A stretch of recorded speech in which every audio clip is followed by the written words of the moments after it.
Become a sustaining member of the Commonwealth Club for just $10 a month. Join today.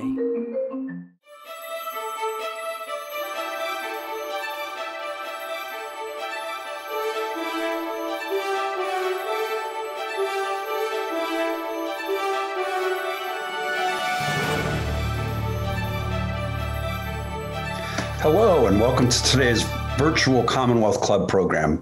My name is Lenny Mendonça. I'm a member of the Commonwealth Club's Board of Governors and your moderator for today. As the club continues to host virtual events, we are grateful for the continued support of our members and donors. Visit commonwealthclub.org to learn more about membership or support for the club right now with a tax-deductible gift by checking the blue donate button on your screen. It's my pleasure today to introduce Dr. John Torres, Senior Medical Correspondent for NBC News and MSNBC, and author of the new book, which you can see right behind him, Dr. Disaster's Guide to Surviving Everything, Essential Advice for Any Situation Life Throws Your Way. Dr. Torres was an emergency room physician and throughout his career has made numerous rescue and humanitarian trips here in the U.S. and abroad in Central and South America to provide medical care to children in need. He's a U.S. Air Force veteran and a retired colonel who completed his tour of duty in Iraq in 2004. Just a reminder to all of our viewers, if you have a question for Dr. Torres, please submit those in the chat. So Dr. Torres, welcome. Welcome virtually to San Francisco. Lane, thank you very much. I'm glad to be here. It's interesting doing it virtually. Yeah, it's a little bit different than having you in our lovely facilities and on the wharf in San Francisco, but we'll have to do that next time. But anyway, thank you for joining us.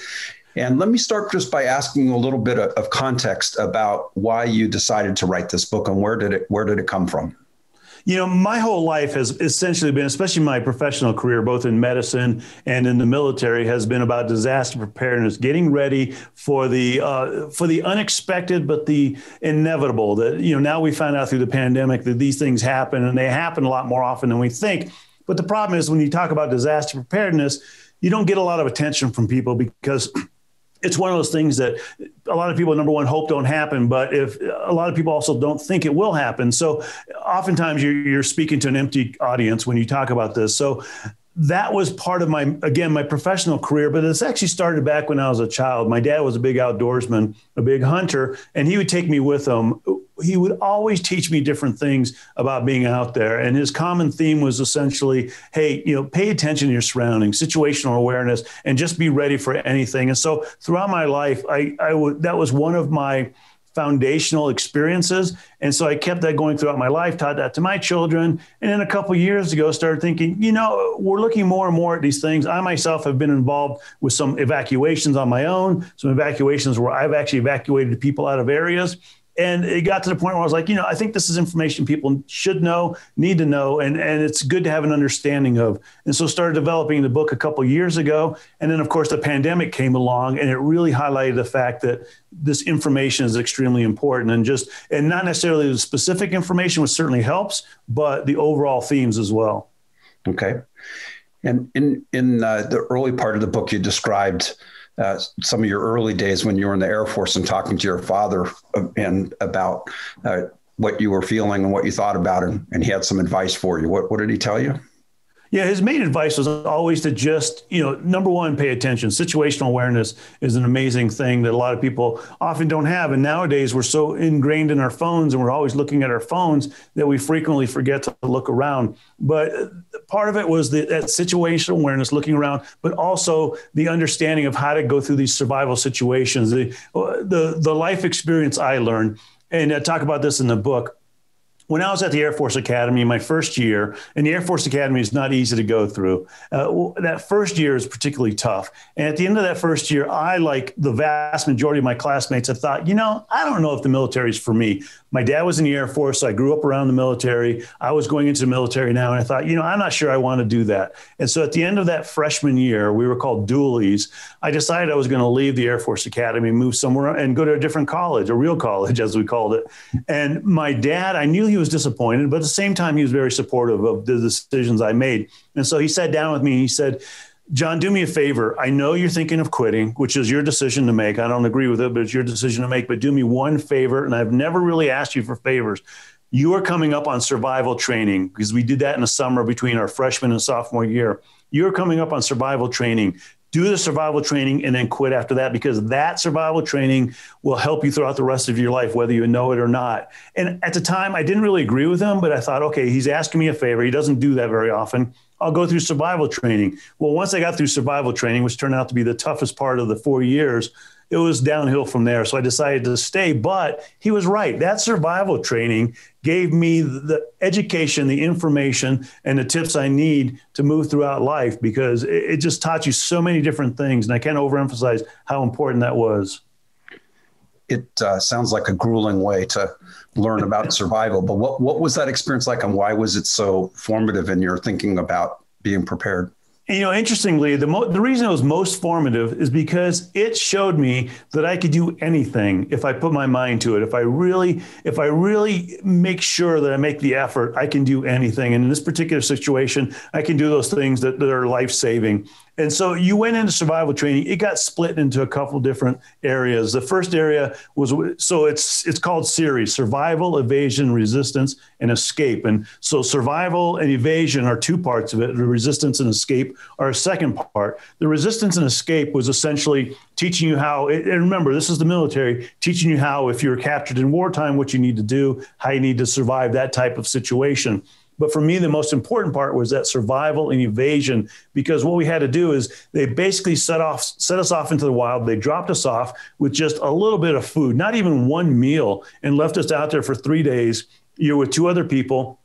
You had to go from point A to point B to point C to point D on a map. So you had to learn map reading. You had to know map reading. You had to know how to count your steps.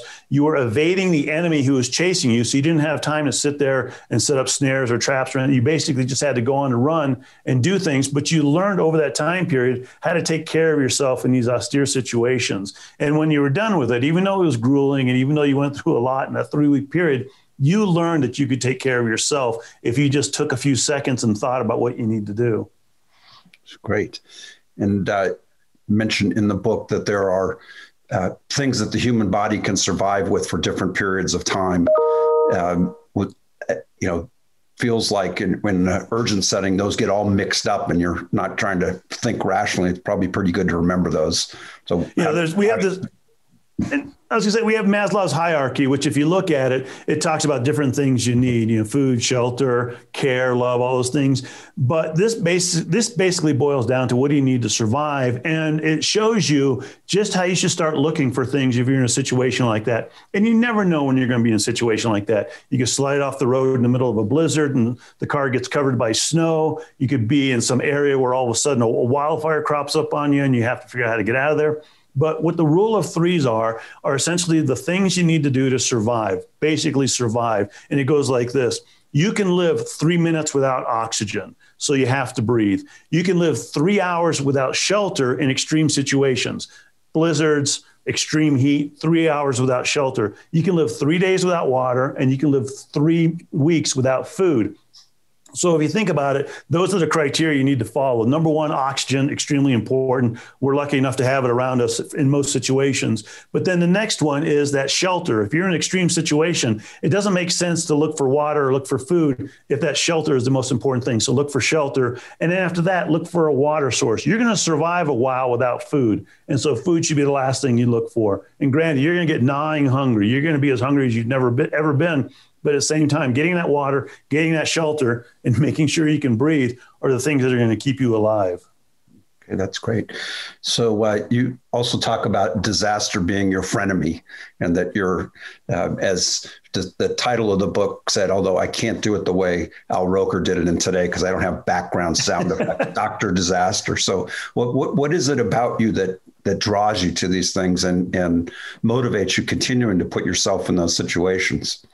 Part of it throughout my career, I've been an adrenaline junkie, and that's part of, being a pilot in the Air Force, skydiving, all the things I've done. I used to race bicycles and then went into emergency medicine. So all that has to do with, that adrenaline and being a bit of adrenaline junkie. But at the same time, I also had this mandate in my life to try and help other people as much as I can. And so I was drawn to these disasters to try and help out people as best I can. And at the same time, understanding that I needed to stay safe as well, because I wanted to get back to my family. And so I would go to these various areas. I would go to, South and Central America, like you talked to. I've been on rescue missions at the South Pole and Antarctica, trying to get people out of there. I've been in the midst of hurricanes, evacuating hospitals in the National Guard in the midst of a hurricane, wildfires myself. And so it's not that I look out for these things and try to find them, but at the same time, if they come up, I certainly try to help out as much as I can. And part of that is understanding the preparedness you need to go in, because one of the last things you want to do is go in to try to help and you become a victim that somebody else has to try and rescue. And so you have to make sure, and oftentimes you'll hear in the media that, how come they didn't get help they needed help, these people weren't helping them. And oftentimes that's because they weren't prepared to help them, and they were trying to get prepared to the point where they weren't going to turn into victims as well. And so that was always a big mandate. And so these things just kind of followed on top of each other to the point where after a while I became the expert in this area of being able to help people survive, essentially. And I get the adrenaline part. It's got to be, probably nothing like it when you're in the middle of trying to help people in that situation. But how do you keep your wits about you and your own emotions in check when you're trying to help people through a disaster? Yeah, and that's the hardest thing to do too, because you see people around you panicking, and when they panic, the natural inclination is for you to panic as well. But the problem is that if everybody panics, and nothing is going to happen productively. And one of the stories I talk about is when I was a pilot in the Air Force. I was an instructor pilot, so I was one of the top pilots, and I had a co-pilot with me that was younger. And we were in the middle of some weather. And weather, when you're flying, we've all been in turbulence in an airplane, but the weather can really get to a point where it's getting life-threatening. And we had gotten in a situation where the weather moved in a lot quicker than we thought it would. And so we ended up having to try and figure out where to go. Well, my co-pilot started panicking. And so I gave him the assignment of said, even though I knew where the alternative bases were, I gave him the assignment of finding the alternative bases. And so he had to put himself in a book. He had to make radio calls. He had to do these things. And then when we landed, he was asking me, he said, you seem very calm during this whole thing. I was panicking. I was calm. And I said, yeah, I know you were panicking. And that's why I gave you that assignment, because it's best to give somebody something to do. And that way they don't panic. They're focusing on something. But I'll tell you something. I'll tell you the honest truth. I said, inside, I was as panicky as you were, because I knew we were in a hurting situation, but I couldn't show that to you, because if I showed that to you, then we're both in the cockpit panicking and we'll end up dying. And so we want to make sure that if I keep calm, you're going to keep calm. And then you just learn throughout these experiences that somebody has to be there to make these decisions. Somebody has to be there to keep everybody else calm. And even in medicine, emergency medicine, we would have what we call codes, where people come in and they're either a trauma code where they've gotten in a trauma situation, or they've been shot or something like that, or it's a medical code. They've had a heart attack or stroke or something. And my job was to go in and save their life, essentially. But it gets very chaotic when those situations happen, because a lot of hospital staff comes in there, and it can turn into a panicky situation very quickly. So my job was always to get everybody to stop talking, take a few seconds to breathe, and then move on to what we need to do. And as I describe in the book, one of the things that I thought was amazing was watching that movie Martian at the end, where Matt Damon was talking about his experience. And they asked him, how'd you get through this? He goes, there's 1,000 things that went wrong all at once.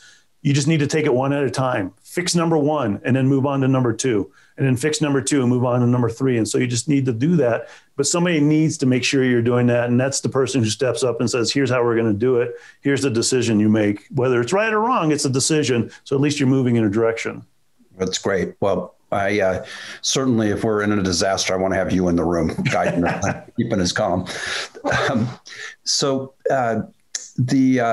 You mentioned that you were you teach these topics in Belgium for military officers.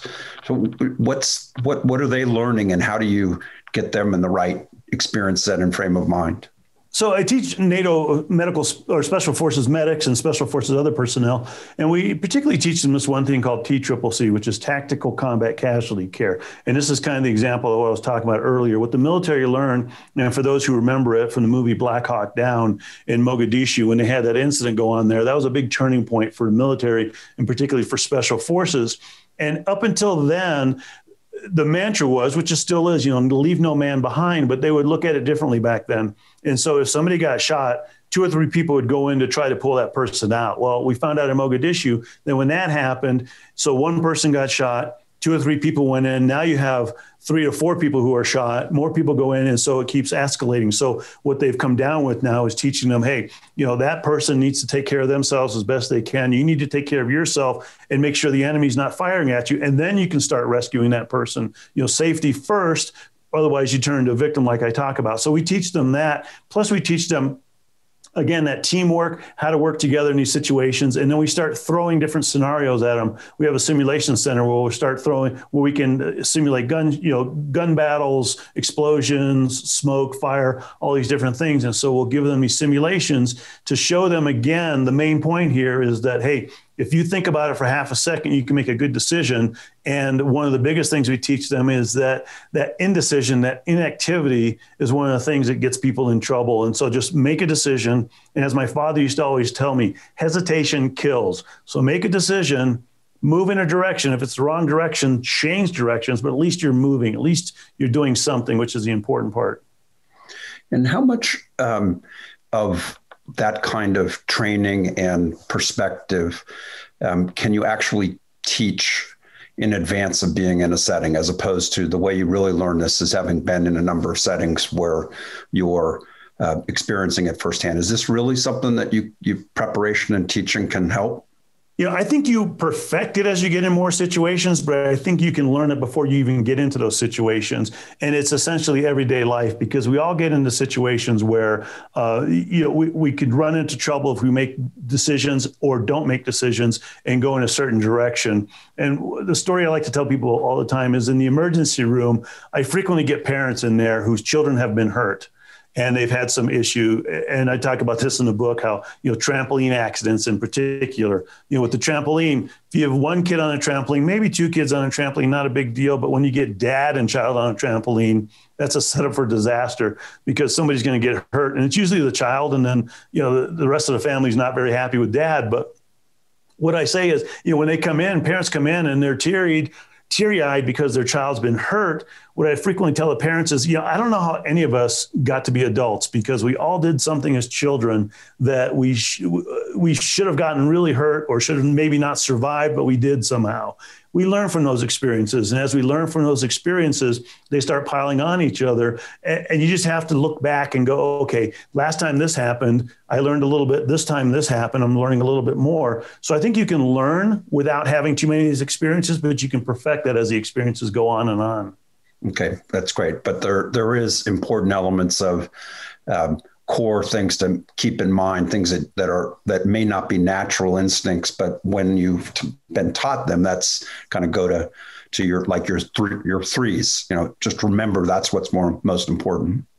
Exactly. And that's probably the biggest thing, is learning these different, again, perfecting it. Like, okay, I know now that, the shelter is more important than the water, at least initially, and then I can get water, and then I can get food, and the similar type things, how to navigate a map, all those things that can be very helpful are important. And one of the other tools I bring up in here is, I taught my kids this all the time. Every time we go out, and being here in Colorado, we go on a lot of hikes, camping trips. Every time we go out, I would always say, if you get lost for whatever reason, hug a tree.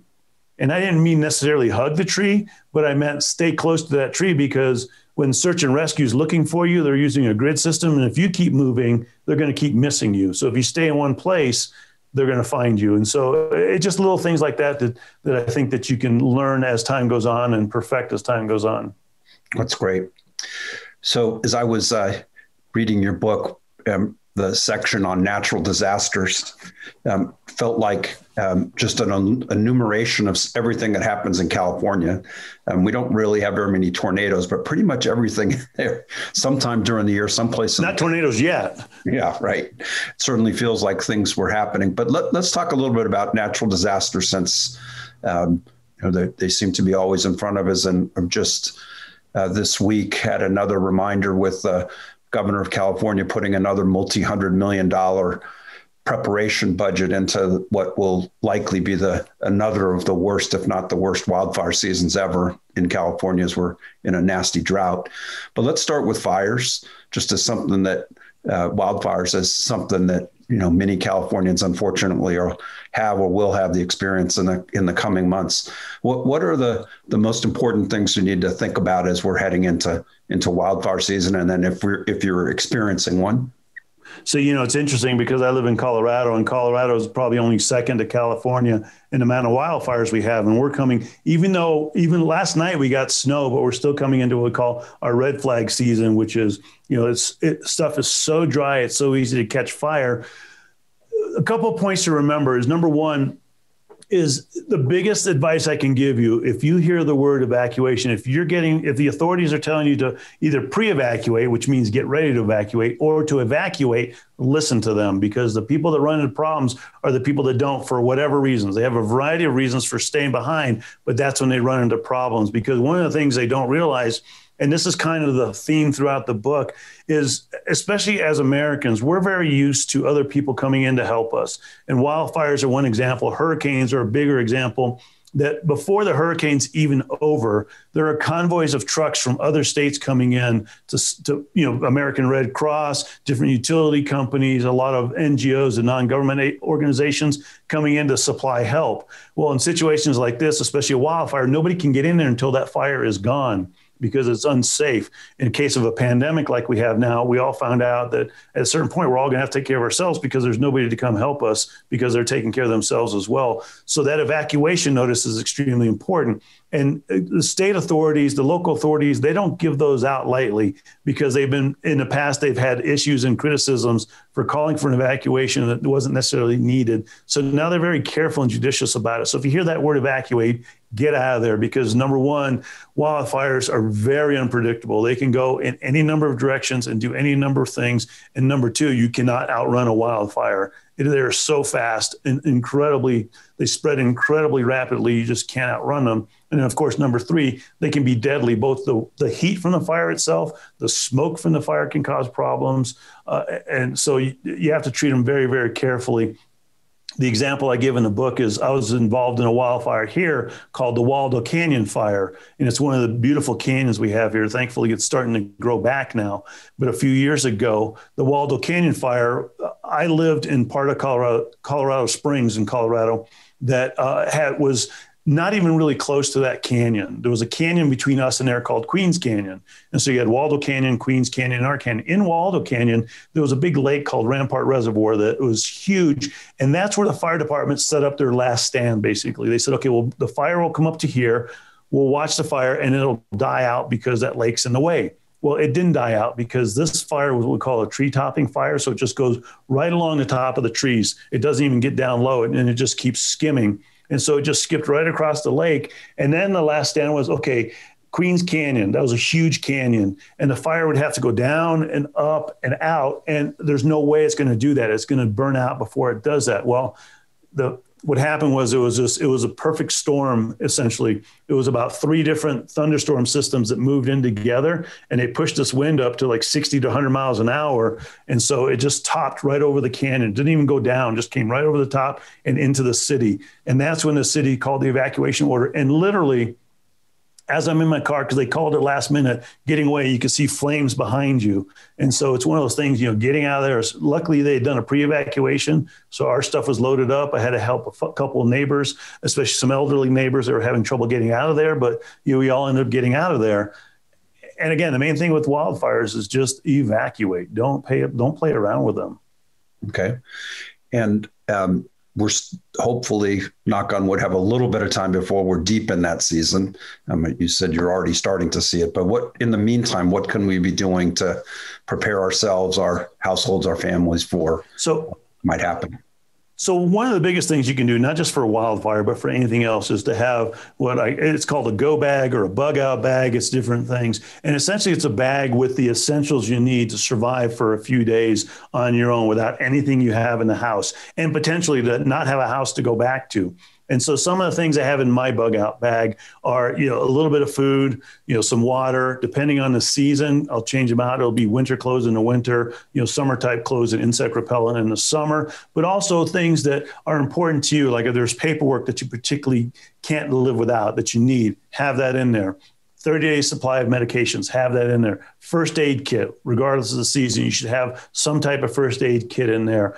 If you're here, like here in Colorado, where we might be leaving and having to survive in the outdoors, some type of fire starter, some type of shelter can help as well.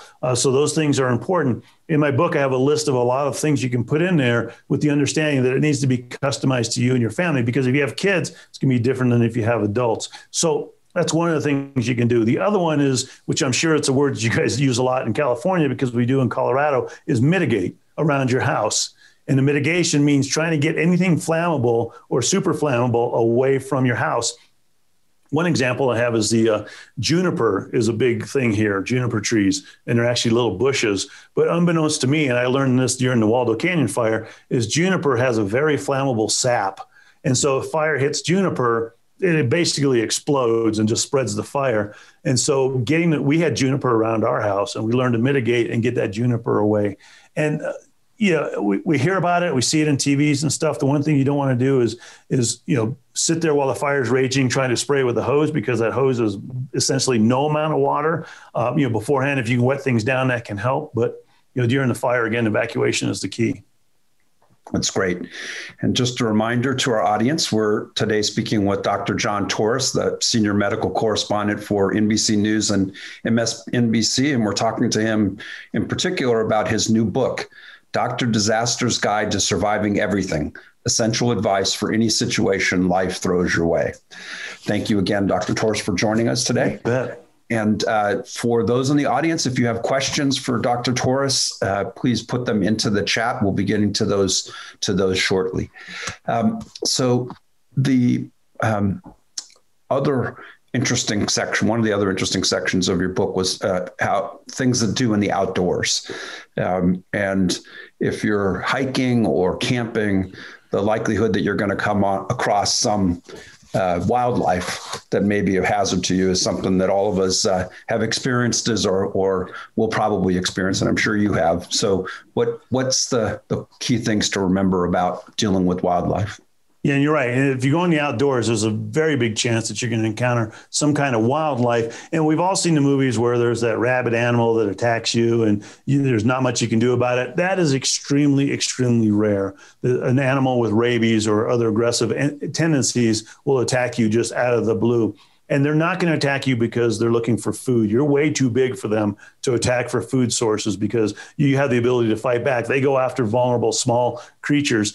But there's a few reasons they might attack. Number one, and probably the biggest one by far, is you surprise the animal. And much like when we get surprised, we're going to strike out. If they get surprised, they're going to strike out as well. Number two is they're protecting some kind of food source that you somehow came upon, and they're going to protect that as much as they can. But even more importantly, the thing they're going to protect, essentially to the point where they die, is they're going to protect their young ones. So if you come up, particularly a bear with cubs, and we've all heard stories of mama bears and joke around about protective mothers being mama bears.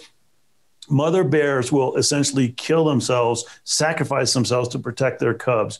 And so if you come up on cubs, one of the big things I say in the book is, get out of there as soon as you can, because you don't want to be near those cubs, as cute as they are, because somewhere out there is mama bear and she's going to protect them to all extremes. But a couple of things to remember, overall for the animals, and it's going to depend on what animal you're talking about to a certain extent. But overall, for the most important thing to remember is, again, don't panic. You don't want to run, because animals' instinct are to chase down their prey. And so if you run, they're going to chase. That's just instinctive on their part, and they might not even know why.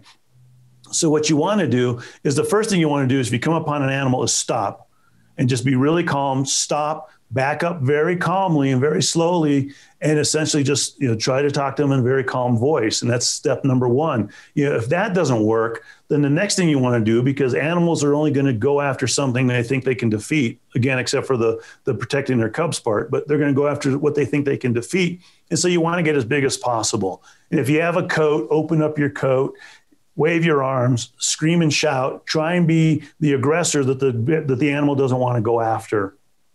And if that doesn't work, try to get out of there as soon as possible. Leave your backpack on your back. So if something happens, they're attacking your backpack. And then finally, if the animal does attack for some reason, for the most part, you want to fight back.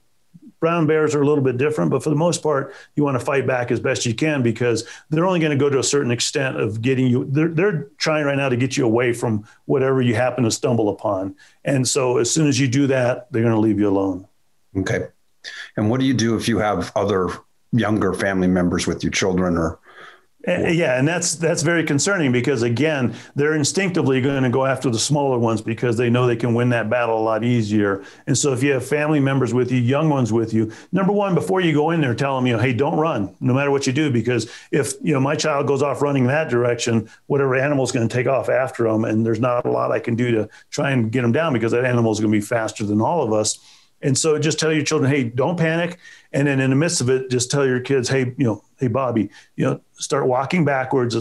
Just slowly walk backwards. I'm going to stay here and distract the animal. And, that turns to the point where you have to decide at what point, okay, am I going to distract the animal? And am I going to become the animal's aim versus my kids, my family, let them get out of there. And then I'll do what I can to survive the situation. But if it's a friend you don't like, you tell them to start running. If it's a guy that owes you money, it depends how much money he owes you, I guess. More generally on family preparation, whether it's where you're heading out to a outdoor adventure or just being prepared for disasters. How do you advise families to be prepared? What are the things they should be doing in addition to the pack you said to make sure you have? It's interesting. There's a lot of, and my kids will tell you that throughout our life, there are these certain things I would always say that they would just, roll their eyes, but at least they paid attention to. And probably the number one thing was to keep your head on a swivel, which basically means situational awareness. Don't put your head in your phone and not know what's going on around you. And regardless, whether you're at a shopping mall, you're at a theater, you're walking downtown, you're out in the woods, just that situational awareness is extremely important.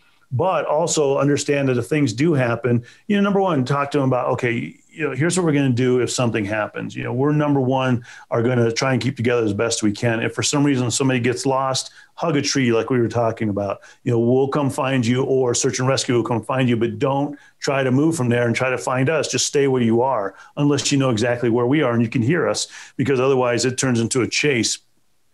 And then, especially not necessarily in the wild, but in regular life in general, if something happens, where are we going to meet? And one of the things, we talked about teaching NATO Special Forces. One of the things we teach them all the time is what they call the PACE protocol.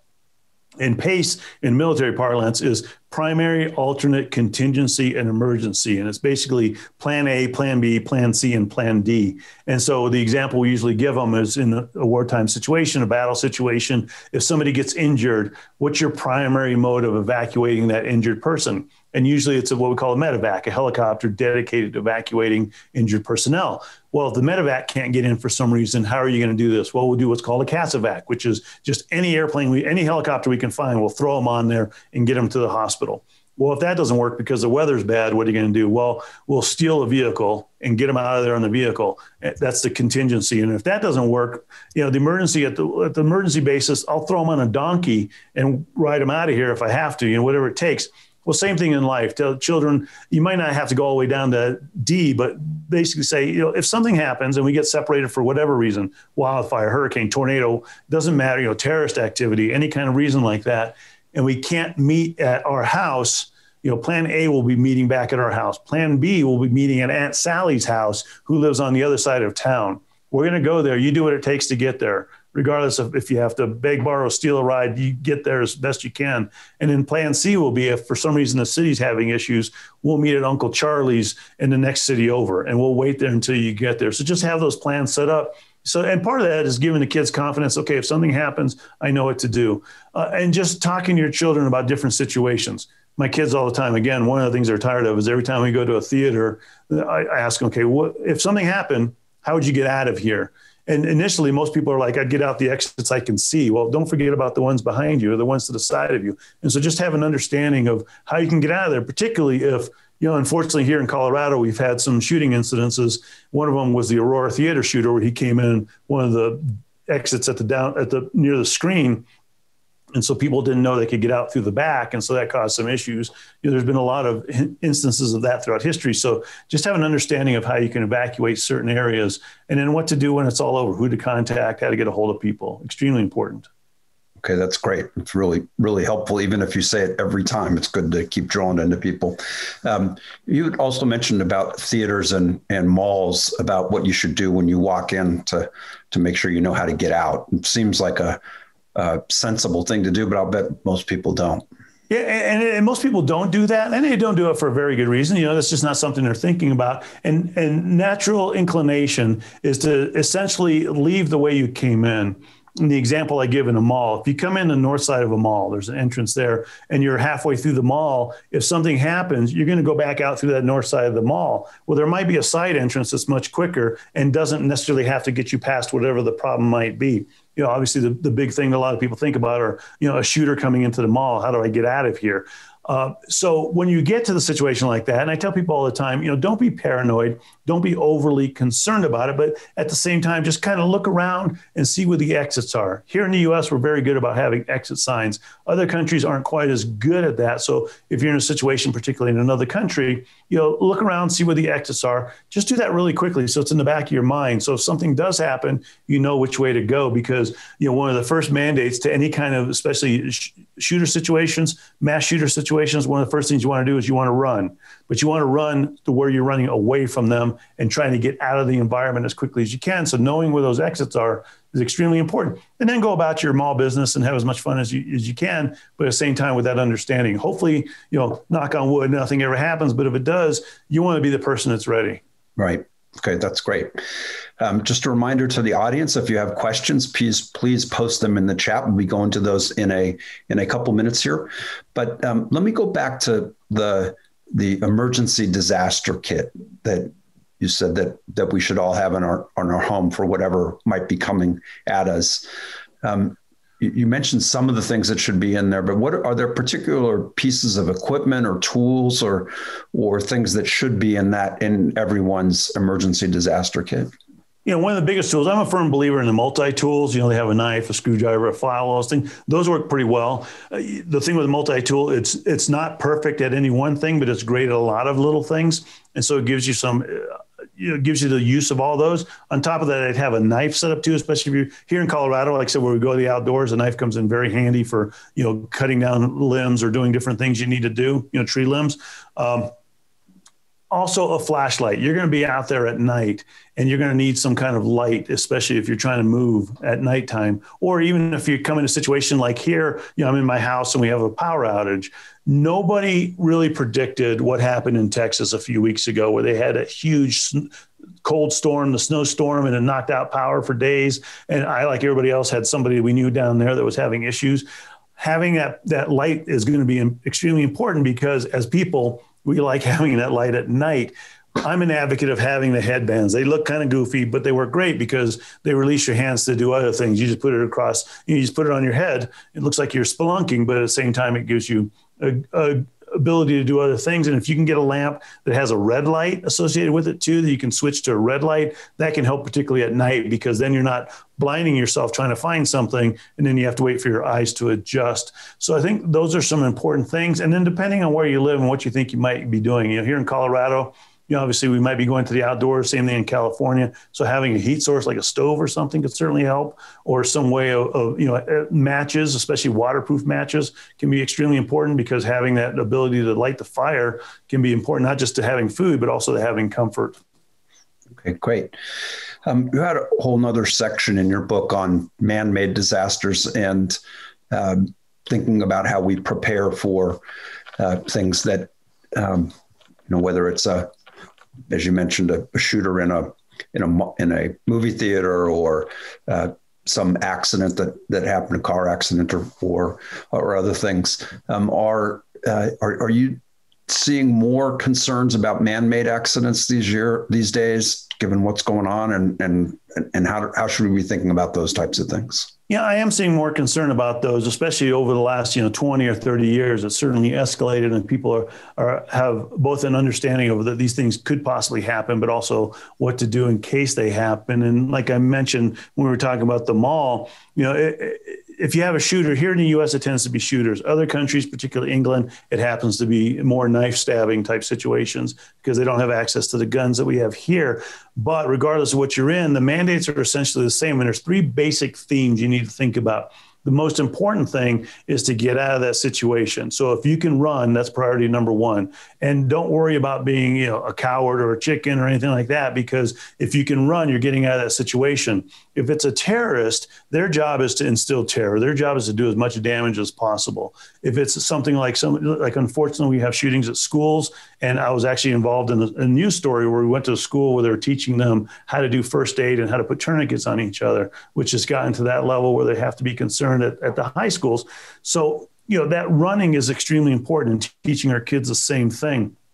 If running doesn't work because you're trapped in an area where you can't run to, then number two would be hiding, and hiding as best you can. You don't necessarily want to hide in a big group because that makes it a good target. You want to hide in smaller groups or even individually, but hide in a place where you can lock a door, you can turn the lights out, you can shut the blinds, where they're not going to look for.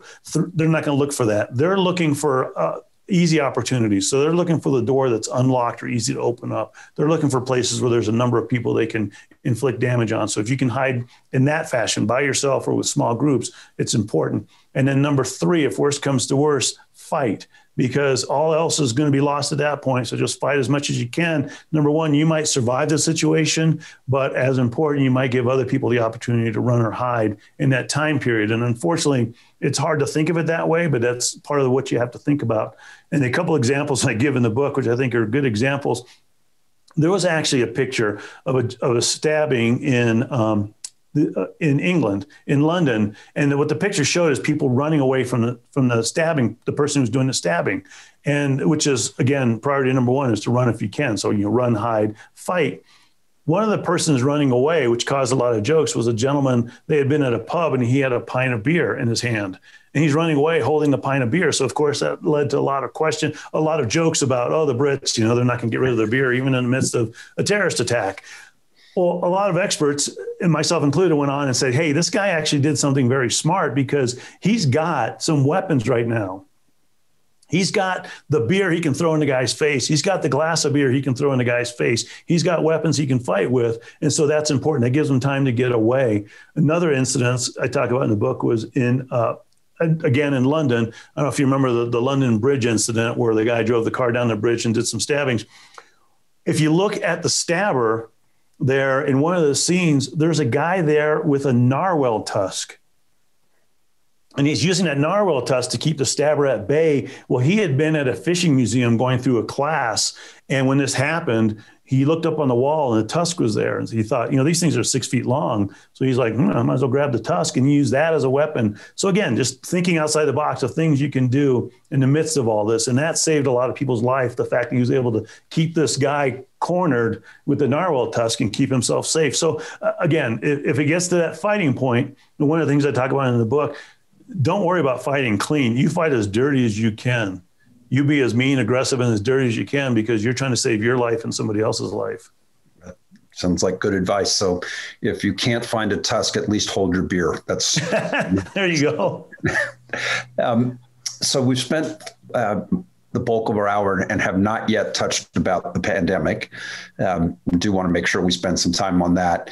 And you've been covering this for NBC during the whole time that it's been going on. And are there any things that you see now that get you worried about where we're heading, and things like the new variants or the J&J concerns that came up yesterday?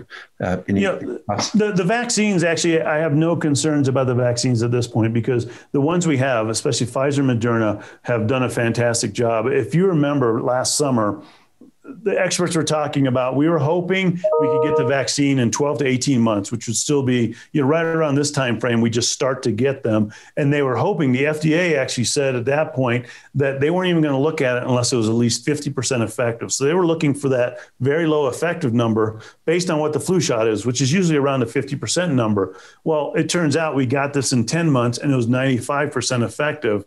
And so much quicker, much more effective than we thought it would ever be. And it turns out to be extremely safe. 190 million shots have been given, extremely safe vaccines and extremely effective vaccines. Of course, something like this happens, and it's inevitable because there's so many vaccines being given out there that we're going to have issues like this where the 6 women have gotten these blood clots that they're still trying to figure out if they're associated with the vaccine, but at the same time, they want to make sure it's safe. And so one thing I tell people on air all the time is this should give you a lot of comfort and confidence that the government, that the FDA in particular, the oversight for these medicines and these vaccines is doing its job. It's essentially saying, we don't know if there's a connection, but we don't want to wait to find out. We're going to put a pause on the vaccine. We'll look into it, and then we'll restart it with an understanding of why that happened. And if there is a connection, with an understanding of who maybe shouldn't be getting it, who maybe should be getting it. So we have a better understanding of the safety profiles behind it. This doesn't mean the human trials weren't right, because the human trials were done and 2 months of data was collected, and these incidents happened within 2 weeks of getting the shot. They just didn't show up because they are so rare.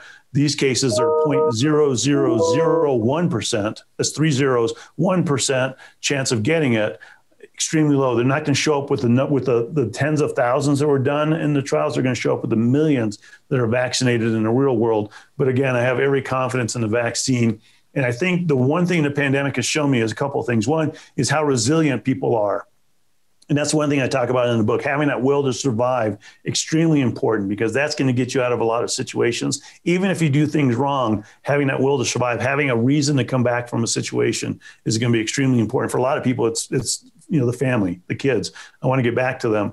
But the resilience we've shown during this pandemic, we're very resilient. But the other thing we've shown, too, is that human behavior can really drive these types of things. And that's what we're seeing in these surges we're having, is that human behavior is essentially dictating the surges, because people will slow down on wearing masks and social distancing. Cases will go up. They'll reinstitute the social distancing and the masking. They'll go down, and vice versa. So, we all get fatigued. We all get tired of it. But we're at the point now where we need to make sure that we keep doing what we're doing for a few more months to get through this.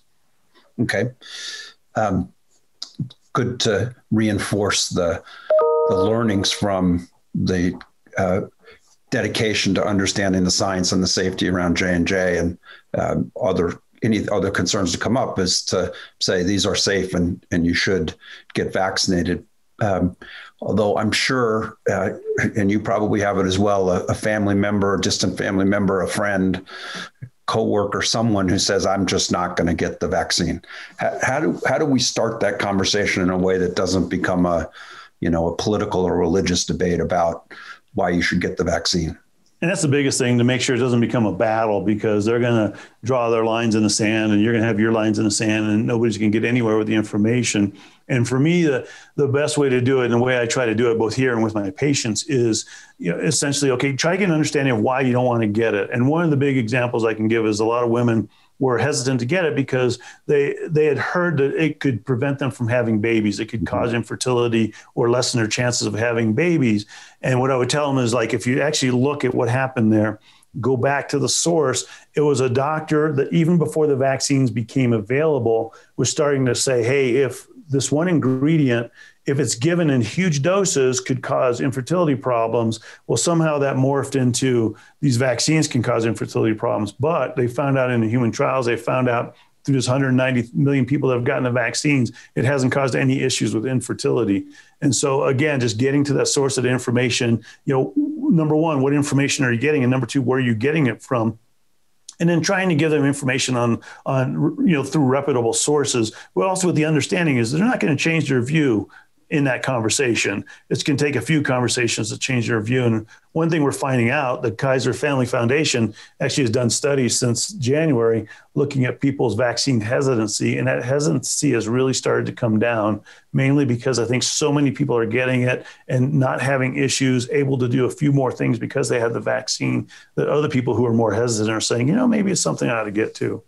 Okay. We're obviously now talking about how to respond to the pandemic that's underway. But how do we individually or collectively make sure that we're as prepared as we can so that we don't have something like this happen again? What lessons should we be taking away? Lots and lots of toilet paper.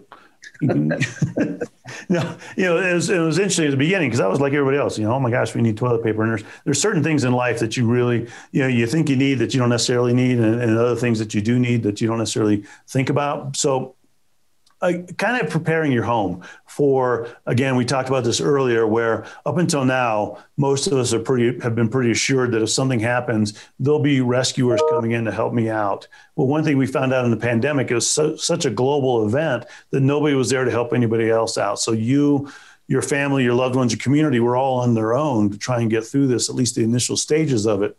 And so having that preparation in place. And if you remember early on in the pandemic, we joke about toilet paper, but that was hard to find. Food was hard to find. You go to grocery stores and the shelves would be wiped out. And so just having those supplies on hand, even if it's just for a couple weeks worth of supply, can really help you get through situations like that. And these are not going to be gourmet type foods, but these are going to be foods that are palatable and can get you through there. And I put a list in my book, but essentially it boils down to, things like beans that, are going to hold on, dried beans that are going to hold out for a while, rolled oats, those things are going to be good for a long time. Honey is good forever. Even if it crystallizes, you can just heat it back up and it'll get back to its natural state. Honey's good forever. These different food sources and food supplies that you can just have on a shelf somewhere that you can go to if you need to. They make these prepackaged food bins you can get that will survive, a family of 4 for 4 weeks or something like that. Those are good. I think as good starters, but they're not very customized. And so you can do that on your own. And again, in the book, I run down a list of different food items that would help to have in your house. Even peanut butter. Peanut butter keeps for a long time. It's high in protein. I love peanut butter. And so one of those things that can certainly sustain you as the weeks go on, until things start opening up a little bit, maybe help can come to you, or maybe you can help yourself because there's more supplies out there. But I think in the pandemic, we learned that we have to be a little bit more self-sufficient than we thought we had to be, especially as the time goes on and as this thing starts turning more and more global. Okay. So one of the things you talk about in your book is ensuring that you're thinking about this collectively as your family, and that they're prepared, and we're all prepared on including, what's the ABCD plans for where we're going to meet up. But how do you talk to kids, especially young kids, about things like pandemics and disasters without scaring them or getting them overly anxious about safety? No, that's a great question, because you have to tailor your message depending on the kids. It's different talking to a 16-year-old than it is to a 6-year-old.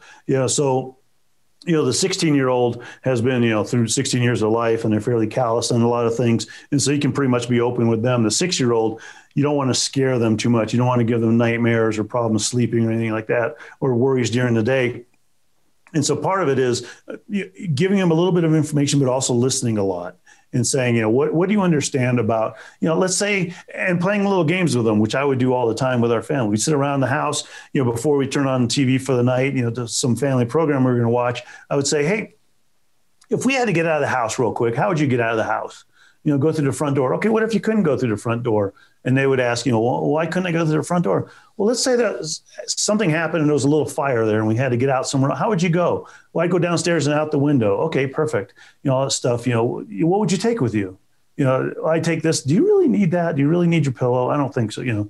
That kind of situation, and just play little games with them. Like I said, when I went to movie theaters, I always tell my kids, especially when they're older, hey, if you had to leave real quick, how would you get out of here? I'd go out through the back. Okay, great. Perfect. We know where the exits are. Just situations like that, and just keep that going throughout the entire time. And, in the book, I talk about the animal attacks. Say, if you're hiking and with your family, you say all of a sudden, hey, what would you do if you saw a bear? Well, I do this, I do that. Okay, it's good. Let's talk about that for a minute. And it's educational too. What do bears like to do? Well, they like to chase things. Okay, so you want to run? No, not really, because I don't want them to chase me. Okay, great. So just stand there and back up a little bit slowly, and that can help get you out of there. So just keep that dialogue going. But the important part of that dialogue is listening to them, listening to what they know already, because they're going to surprise you how much they already know. They talk about a lot of these things at school too. Yeah, unfortunately, doing active shooter drills and things. They're thinking about these things. So as you wrote the book, and as you've now been talking about it and had a lot of experience around this, are there common things that you see people just like don't understand, get wrong? I mean, the running away from animals sounds like one that, it might be a natural instinct as well to just disappear. But are there things that you'd say, you may think that's right, but don't do that, or you're not doing this. This is really important. You need to do this.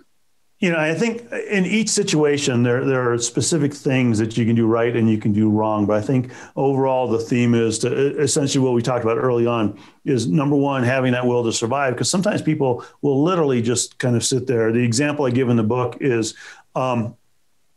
if you think about it on an airplane, and part of this is just kind of taking that second we talk about to think about things and then start moving as quick as you can, even if you move in the wrong direction, at least it's starting the moving process. And there have been instances of plane crashes where people have essentially been in their seats, buckled in, and have died in the plane crash because they didn't unbuckle themselves. Talking to survivors afterward, they said, well, it was really bizarre, but if you think about it, it's not too bizarre, because if you think about it, throughout your whole life, you have always opened a seatbelt by pushing on a button, and that's usually the seatbelt in your car. You push a button, there's usually a little latch there, you just push down on it and the seatbelt pops up. Well, in an airplane, the seatbelt's a latch you open up. And so instinctively, when something like this happens in a disaster, you're going to revert to that instinct of pushing down on the button. And so that's where that take a second and just kind of think about things, why is this not working? And this is not working because I'm doing it the wrong way, pull up on it. And so again, just the biggest themes, I think, and I think the biggest thing that people unfortunately fall prey to are panicking, not necessarily taking that second or two to take a deep breath and move from where they need to move, and then not really analyzing their situation. And that situational awareness itself is extremely important. We see people every day, we do it ourselves, where we're ingrained in our cell phone. The videos that we make fun of people walking into a pole or into a fountain, we can see ourselves doing that too. So just have an understanding of your surroundings. And if something does happen, take a second to analyze what's going on and then move from there. Okay, great. And as you've been out talking about this book and talking about these kinds of things, what are the questions that people ask you or reacted to that you didn't think you'd get? Is there something that you go, wow, I wasn't thinking about that as I was writing it? Surprisingly, the biggest question I get is about the mall, about what do I do when I go in the mall? Because people, I think, are so ingrained into going to malls, they don't think about, okay, I'm going there for a specific purpose or to have fun with my friends. I'm not going there to think about these things. And I think the biggest thing that surprises me is that people they understand that they can still think of these things without being too paranoid about them. Because up until now, my thinking was, okay, my concern was that I was going to get people paranoid about these types of situations. But most of them have the understanding that, hey, these are things I just need to think about. This is the reality of our world versus, if it's a man-made incident, like we talked about, terrorist attack, that's a reality of the 21st century. But the other ones, the wildfires, the hurricanes, the earthquakes, the tornadoes, those have been around since the dawn of man, and so those are things that we need to think about. But I think people get the understanding too that, hey, I'm thinking about things that I don't expect, but now I'm starting to expect the unexpected. And so if it happens, I'll at least be a little prepared for it. And this is not going to get you, in this book, no book is going to get you prepared for every situation thoroughly. But this is going to get you primed to at least start the process of being able to survive these things. And this book very well might save your life or the life of someone you love, because, again, it gives you that basic information on how to start the process. Okay. One of the interesting parts I read in your book is that the CDC actually has some preparatory material and a video on how to survive a zombie apocalypse. It was funny when that came out. It was a few years ago when it came out. This is when I was at NBC still. Or I started NBC. We were all kind of taken back a little bit, like, what is the CDC doing? I mean, it doesn't make any sense. But in talking to the CDC, they're like, we know as well as everybody, there's no such things as zombies. But at the same time, this is when The Walking Dead was really popular. A lot of people are paying attention to zombies right now. And so the rules of a zombie attack are the same as the rules of any other situation. And so if you can be prepared for a zombie attack, you're going to be prepared for a hurricane, a tornado, an earthquake, a terrorist incident, any of those things you're going to be prepared for as well. People aren't going to pay attention if we say how to prepare for a hurricane. People just don't pay attention until they're in the middle of the hurricane. But if we say how to prepare for a zombie attack, at least they'll get a little bit of education off of that. And they can start educating their kids as well, because the kids are really engrossed into these zombie attack type situations, these zombie apocalypses. And so that'll give them the information. And again, it'll start the dialogue of, granted, we're not going to have zombie attacks, but why is it important that we have a go bag? Why is it important that we have an escape route? Why is it important that we have a rally plan? Why are those things important? Because we know they're important in the zombie attack, which we'll never have, but could they be important in other parts of life? And so the CDC was very smart about starting that, to start the dialogue, to get more people interested in disaster preparedness. And it worked really well. That's great. Well, that it's a reminder that you got to get people's attention on these things, and that's an interesting way if people are paying attention to zombies that aren't going to see, but they're not paying attention, things could happen. And you bring up a great point. It's tough to get people's attention because, number one, it's something they don't think is necessarily going to affect them throughout their life, but also I think number two is they don't want to think about it. Because it's like a lot of things. It's like our health. Like, if we start having a little something that could potentially be cancer, we don't really want to think about it. And same thing here with disaster preparedness. I don't really want to think about something bad. I want to think about something good. So we don't tend to prepare for it as much, but these things certainly help move towards that.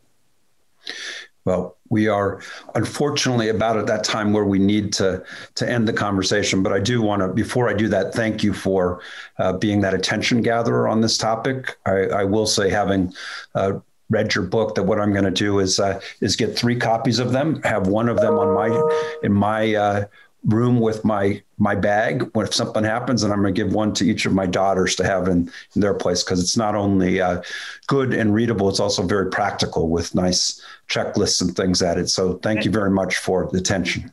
And, when we put this together, we thought, okay, we released it now because, okay, great for Father's Day, but also for kids going off to college. I would have loved to have had this before I went through survival training. Yeah, it's again, I just, even if you just take the appendix and give the checklist to everyone, that's a very valuable thing to just say, here's what you need to do and think about. So thank you for doing that. Thank you. So Dr. Torres, again, thank you for spending the time with us, and encourage everyone to pick up your copy of Dr. Torres's new book, Dr. Disaster's Guide to Surviving Everything, at your local bookstore. It's on, you can see it behind Dr. Torres's shoulder there. That's what it looks like. It's a distinctive yellow emergency cover to make sure that you're reading that. Again, thank you to Dr. Torres, our senior medical correspondent for NBC and NBC News, for spending the afternoon or part of the afternoon with us, and for his great work on his new book and helping us all be prepared for things that may come our way. If you'd like to watch more virtual programs or support the Commonwealth Club efforts, please visit commonwealthclub.org. And I'm Lenny Mendonca. Thank you, and see you next time.